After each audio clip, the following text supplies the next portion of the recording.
अस्सलाम वालेकुम। On grid inverter के इंटरनल सेटिंग को ऐप के ज़रिए चेंज करके उसकी आउटपुट एफिशिएंसी कैसे बढ़ाई जा सकती है, इस वीडियो में हम तफसील से देखेंगे ऐप के ज़रिए। ऐप की तरफ जाने से पहले कुछ चीज़ें हमें ऑन ग्रिड सिस्टम के बारे में मालूम होनी चाहिए, और वो ये हैं कि ग्रिड की फ्रिक्वेंसी इन्वर्टर की फ्रिक्वेंसी की लिमिट्स के अंदर होनी चाहिए। और सेकंड कंडीशन ये है कि ग्रिड के वोल्टेज इन्वर्टर के वोल्टेज की अपर और लोअर लिमिट्स के दरमियान में होने चाहिए। तो चलिए अब हम चलते हैं ऐप की तरफ। ऐप में सबसे पहले हम शाइन फोन ऐप ओपन करेंगे। इसके बाद आप माई डिवाइस लिस्ट के ऊपर क्लिक करेंगे। जैसे ही आप उसके ऊपर क्लिक करेंगे तो आपके पास इन्वर्टर की लिस्ट आ जाएगी जो आपके पास इस वक्त ऐड है। जैसा कि आपको सामने एक इन्वर्टर नज़र आ रहा है, इसके ऊपर अब हम क्लिक करेंगे तो आपके पास एक इस तरह का इंटरफेस ओपन हो जाएगा। इस इंटरफेस में आप सबसे नीचे कंट्रोल नज़र आ रहा होगा, आप कंट्रोल पर क्लिक करेंगे। जैसे ही आप कंट्रोल पर क्लिक करेंगे तो आपके पास इन्वर्टर की ये तमाम इंटरनल हिडन सेटिंग्स डिस्प्ले होना शुरू हो जाएंगी, जिसमें ऑन ऑफ इन्वर्टर है, सेट एक्टिव पावर है, सेट रिएक्टिव पावर है, set power factor, set inverter time है, set upper limits of voltage, set grid voltage, उसके बाद सेट फ्रिक्वेंसी है, set grid frequency lower limits है, लिमिट्स ऑफ एक्सपोर्ट पावर, और इस तरह की तमाम चीज़ें आ जाएंगी। अगर हम LCD लैंग्वेज पर क्लिक करते हैं तो ये हमसे एक पासवर्ड मांगता है। आप लोग इस पासवर्ड को गौर से देख लें। इसका पासवर्ड रोज़ चेंज होगा। आज जो पासवर्ड है इसका वो है ग्रोवाट। अब जो साल चल रहा है 2024। अब जो मंथ चल रहा है वो है 11 और आज की डेट है 15। ये एंटर करेंगे। अब आप लोग यहाँ पे देखें कि यहाँ पे इंग्लिश से मैं अब इसको चाइनीज़ में जैसे ही क्लिक करूँगा और डन का बटन दबाऊँगा तो साथ ही यस दबाऊंगा तो आप यहाँ पे देखें कि उसकी लैंग्वेज जो है वो चेंज हो गई है, वो चाइनीज़ में हो गई है। ठीक है, तो मतलब ने ऐप की इंटरनल सेटिंग से मैंने उसकी लैंग्वेज चेंज कर दी है। जब दोबारा क्लिक करके मैं उसको इंग्लिश में सेट करूँगा तो अब इसकी लैंग्वेज दोबारा इंग्लिश में चेंज हो जाएगी, जैसे कि आप अभी स्क्रीन पर देख रहे हैं। तो इसी तरह मैं इस इन्वर्टर को ऑन ऑफ भी इस ऐप से कर सकता हूँ। इसके अलावा बहुत इंपॉर्टेंट सेटिंग जो है इसकी वो है सेट एक्टिव पावर। जो इलेक्ट्रिकल के स्टूडेंट हैं उनको पता होता है एक्टिव पावर क्या होती है। वो पावर जो हम यूज़ कर रहे होते हैं, बाकी सारी रिएक्टिव पावर होती है।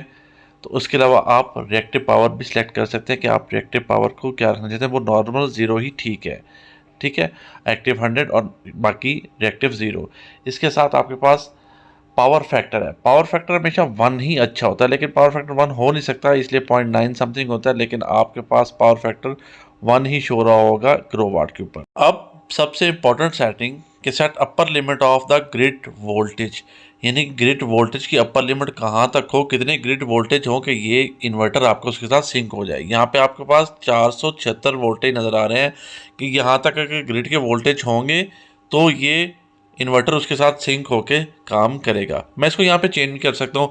बाज़ लोग कहते हैं कि हमारा वो जो इन्वर्टर है वो बार बार ट्रिप हो जाता है, तो उसकी एक रीज़न ये भी होती है कि उसकी अपर वोल्टेज की लिमिट सही सेट नहीं होती। इस तरह set lower voltage limit of a grid, तो वो भी आप मिनिमम रख सकते हैं कि यहाँ तक ग्रिड के वोल्टेज होंगे तो यहाँ तक ये इन्वर्टर जो है उसके साथ कनेक्ट रहेगा या सिंक रहेगा, या अपने उस वोल्टेज तक उसके साथ काम करता रहेगा। मैं यहाँ पे दोबारा अपर लिमिट को चेंज करके दोबारा उसी पे ले आता हूँ जो मेरे पहले वोल्टेज थे, ताकि मेरा ग्रिड उसके ऊपर इन्वर्टर ग्रिड के साथ अच्छी तरीके से काम करता रहे। ये मेरी अपनी सेटिंग है जो अपर वोल्टेज लिमिट की सेटिंग है। ठीक है, इसको दोबारा जब मैं यस करूँगा तो ये सेटिंग दोबारा उसके अंदर सेव हो जाएगी। अब नेक्स्ट बात करते हैं सेट ग्रिड फ्रिक्वेंसी की। तो सेट ग्रिड फ्रिक्वेंसी को जब हम अपर और लोअर लिमिट को देखते हैं तो अपर लिमिट में देखें तो 50.57 है। अगर आपकी ग्रिड की फ्रिक्वेंसी चेंज है, थोड़ी ऊपर नीचे होती है, तो आप यहाँ पे उसको चेंज करके अपने ग्रिड को उसके साथ सिंक करवा सकते हैं। ठीक है, ताकि आपका डिसकंटिन्यूटी का प्रॉब्लम बार बार ना हो। अब है सबसे अहम पॉइंट और वो है लिमिट ऑफ एक्सपोर्ट पावर। तो बहुत सारे क्वेश्चंस आते हैं कि हमारा इन्वर्टर तो हमारा जनरेशन तो बहुत ज़्यादा है लेकिन आगे ग्रीन मीटर को बहुत कम जा रही है। तो उसकी रीज़न एक ये भी होती है कि लिमिट ऑफ एक्सपोर्ट पावर में आपने लिमिट्स लगाई होती हैं कि इतनी पावर आगे जाए और इतनी पावर ना जाए।